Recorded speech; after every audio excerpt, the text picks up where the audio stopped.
दोस्तों 1 दिसंबर, तुम भी खड़े हो जाओ। 1 दिसंबर, यहां रहो साइड में। 1 दिसंबर को क्या खास दिन है? 1 दिसंबर को खास दिन है HIV एड्स दिवस। क्या दिवस है? HIV ads. 1 दिसंबर कितनी तारीख को है? 1 दिसंबर को पूरे विश्व में HIV एड्स जागरूकता कार्यक्रम किया जाता है और लोगों को जागरूक किया जाता है। लोगों को कि HIV एड्स अगर एक बार वायरस आ गया तो भाई साहब लेने के पड़ जाएंगे, मुसीबत गंभीर। तो आज हम आपसे ये कह रहे हैं कि जो नशा करने वाले लोग होते हैं, सबसे ज्यादा प्रॉब्लम नशा करने वालों को है कि हमें इस बात की जानकारी हो, हम जागरूक हों कि HIV का वायरस कैसे इंसानों में प्रवेश करता है, किन माध्यमों से, किन कारणों से HIV का वायरस प्रवेश करता है किसी भी बॉडी में। तो 4 वजह हैं, 4 बड़ी वजह हैं जिनसे HIV का वायरस शरीर में प्रवेश करता है। पहला कारण सेक्स। देखिए, जो नशे वाले लोग होते हैं, कई बार होता है कि ये रेड लाइट एरिया में भी जा सकते हैं और दूसरी एक्टिविटी में शामिल हो सकते हैं। सेक्स के कारण इनको HIV का वायरस ये अपने अंदर ला सकते हैं, तो सबसे ज्यादा खतरा बना रहता है। दूसरा, पहला कारण सेक्स, असुरक्षित यौन संबंधों के कारण HIV का वायरस बॉडी में प्रवेश कर सकता है। दूसरा है सुई, निडिल। दूषित सुइयों से, एक दूसरे की निडिल नशे वाले इस्तेमाल करते हैं, उससे भी हो जाता है।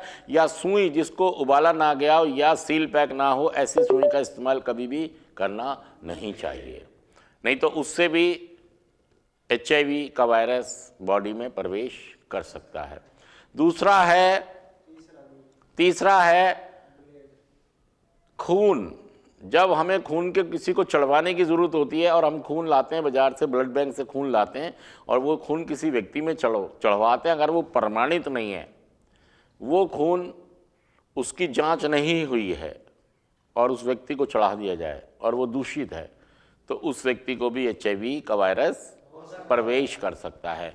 और चौथा कारण है कि एक गर्भवती महिला जिसके पेट में बच्चा है, उसको अगर HIV पॉजिटिव है वो, तो उससे उसके होने वाले बच्चे को भी वायरस जा सकता है। और दोस्तों देखिए, अभी भी संसार में एड्स होने पर, बीमारी होने पर कोई इलाज है नहीं। और दोस्तों मैं बताना चाहूँगा आपको कि HIV वायरस और एड्स में दोनों में थोड़ा थोड़ा फ़र्क है।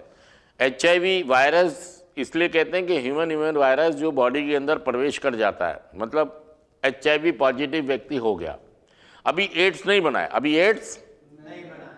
एड्स बीमारी है। एड्स एक तरह से उसको बीमारी कह सकते हैं आप, मतलब एड्स अपने आप में कोई बीमारी है नहीं।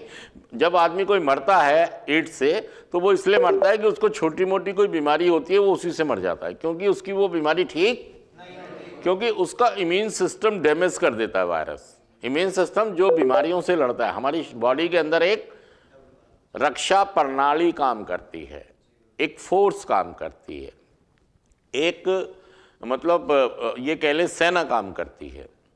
जैसे हमें कोई बुखार हुआ, बीमारी हुई, तो उससे कौन लड़ता है? सेना लड़ती है, उसको कहते हैं इम्यून सिस्टम। हम सेना तो इसलिए कह रहे हैं कि हम समझने के लिए, मेडिकल साइंस में क्या कह रहे हैं उसको? इम्यून सिस्टम, रक्षा प्रणाली। हमारी बॉडी में भी एक रक्षा प्रणाली है जो रक्षा करती है, हमें बीमारियों से बचाती है। वो होता क्या है कि हमारे अंदर जैसे एक हमारे अंदर एक रक्षा फोर्स है, सेना है। क्या है?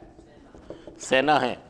और जब हमको बुखार होता है तो जो बुखार का वायरस आया, कीटाणु जीवाणु जो आया हमारे अंदर, तो उससे कौन लड़ेगा?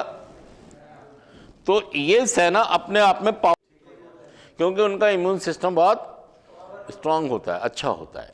लेकिन कई लोगों का बहुत कमज़ोर होता है, उनको दवाई खानी ही, और छोटी सी भी चीज़ होती है, क्योंकि उसका जो सेना है, जो इम्यून सिस्टम है, ये थोड़ा कमज़ोर है। तो ये जो सेना होती है, अगर मान लो किसी को बुखार हुआ, क्या हुआ, बुखार का वायरस आ गया, बॉडी में वायरस आ गया, तो इसने क्या किया, इसको मार दिया, इसमें इम्यून सिस्टम में पावर है। लेकिन हो सकता है कि मलेरिया, डेंगू या कोई और वायरस आ गया जो पावरफुल है, जो इस इम्यून सिस्टम से पावरफुल है। तो फिर डॉक्टर क्या करते हैं, डॉक्टर एक तरीका अपनाते हैं कि इसको पीसीएम दे देते हैं, या डोलो, या जो भी देते हैं, पीसीएम या जो भी वो बुखार के लिए दवाई देते हैं।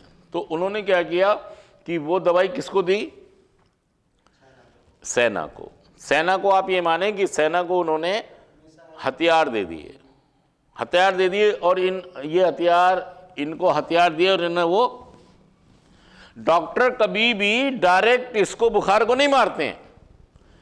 दवाइयां हमेशा इम्यून सिस्टम को स्ट्रांग करती हैं, और इम्यून सिस्टम, सेना स्ट्रांग होने के बाद उस पर हमला तेज कर देती हैं और उससे ज्यादा पावरफुल कर देती हैं। उससे होता क्या है कि ये मर जाता है और व्यक्ति ठीक। अब HIV एड्स में क्या होता है, जो इम्यून को, सिस्टम को डैमेज कर देता है। एड्स ने क्या किया, उस वायरस ने क्या किया, उस वायरस ने सेना ही खत्म,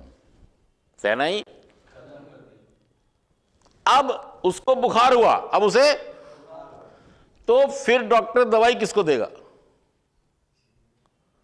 डॉक्टर देगा। लेकिन मतलब आप बॉर्डर के ऊपर टैंक भिजवा रहे हो, गोले भिजवा रहे हो, AK-47, वो भाई सब चलाएगा कौन, सेना ही नहीं, लोग तो इम्यून सिस्टम, जो HIV एड्स है, वो इस सिस्टम को खत्म कर देता है, वायरस। इसका कोई इलाज अभी तक, अगर बॉडी में वायरस आ गया, HIV का वायरस आ गया, उसको एड्स बनने में थोड़ा समय लगता है, अभी कुछ दवाइयां आ गई हैं कि उस सिस्टम को रोक सकती हैं, उस सिस्टम को थोड़ा लंबा कर सकते हैं, वायरस नहीं निकालेंगी, लेकिन HIV एड्स बनने में, क्योंकि एड्स बनने के बाद HIV का वायरस तो आ गया, लेकिन अभी इसने एड्स नहीं बनाया। क्या नहीं बनाया, जिस दिन एड्स बन गया उस दिन इसने इसके ऊपर हमला और इसको खाना शुरू, इम्यून सिस्टम को खत्म कर देगी। फिर भाई साहब किसी का बाप भी, अभी तक तो नहीं है संसार में कुछ। तो मैं आपसे कह रहा हूं कि जो लोग नशा करने वाले होते हैं, HIV एड्स का बहुत खतरा रहता है उनको, TB का भी रहता है, हेपेटाइटिस का भी रहता है, लीवर से संबंधित बीमारियों का। इसीलिए मैं आपसे कह रहा हूं कि दोस्तों, हम नशे की बीमारी को ही नहीं संभाल पा रहे, अगर दूसरी किसी बीमारी में हम फंस गए या घिस गए तो भाई साहब लेने के, तो इसलिए समय से आप नशा छोड़ें, और दूसरे जो नशे से होने वाले खतरे हैं उनसे भी सावधान रहें, अपने को भी बचाएं, अपनों को भी बचाएं, और जितने लोगों की आप मदद कर सकते हैं उतने लोगों की मदद भी कर पाएं। तो दोस्तों, अगर आप बचेंगे तो आप अपने परिवार को सुख शांति से आराम से रख पाएंगे। मैं सच कह रहा हूँ, झूठ कह रहा हूँ ये बात। तो दोस्तों, ये बात समझें।